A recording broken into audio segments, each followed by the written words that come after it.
and secondary benefits there from reduced soil erosion, better water quality. Everybody loves clean water and healthy soils, and those are all efforts that we're making to step in that right direction.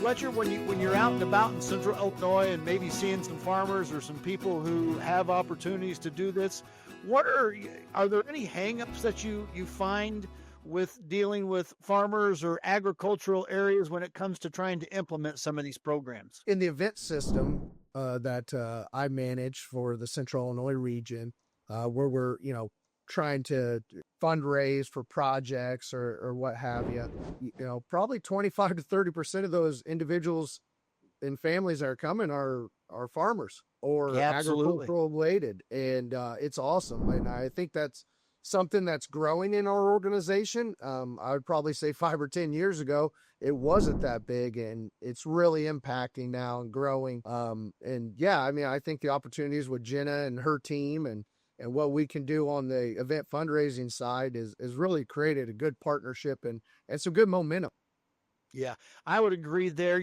Some of the events that I've attended in the past, whether it be Ducks Unlimited or in some cases even the National Turkey Federation, man, those events, I know it's great for you guys to see all those people coming through the doors, but I see all those people coming through those doors and I'm thinking, I've got no chance at that Terry Redland that I see hanging over there on the wall of getting it, because there's going to be some big money going towards that now. So, no, I agree. And the cool thing is seeing those people come through the door. And the biggest point of us is getting our mission across to those people that are coming there, because they understand the need. And, we wouldn't be there without them. We need the people to come.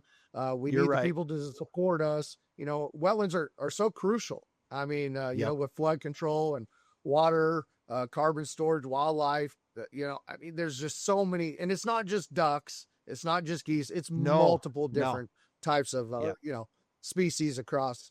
And so, yeah, it's great in my world to see all those people come in, and it's really what inspires me too is seeing the young kids get involved. And because I was the individual that my father took me to a bank when I was 8 years old, and I got a cool goodie bag with a hat, and then you really understand later in life what it's all about. So yeah, Jenna, you had mentioned something about your Big Rivers initiative that you work heavily with.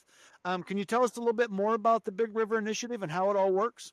Absolutely. Like I mentioned, it's a 5-state initiative, Iowa, Illinois, Indiana, Missouri, and Kentucky. I would say we're a full service shop at DU within the Big Rivers Initiative. We have a really talented team of biologists, agronomists, agriculture technicians, and even engineering technicians, PE engineers, and we design our own wetland designs and stamp them. And like I said, it really differs based on what state we're in, but we have a really large partnership throughout the Big Rivers Initiative. In Iowa, we work closely with IDALS, the Iowa Department of Ag and Land Stewardship. There's a lot of incentive cost share based options through our partnership there for growers to enroll and protect easements through the IDALS program. We work closely in there and actually designing those concepts and putting those easements down. Indiana, we have a strong partnership where we're delivering cover crops in that state as well. Missouri, we have a strong grazing program. We have a team of grazing biologists down there working with cattle growers and producers to focus on the grassland aspect. That's important piece of this ecosystem and supporting not only waterfowl, but other wildlife as well.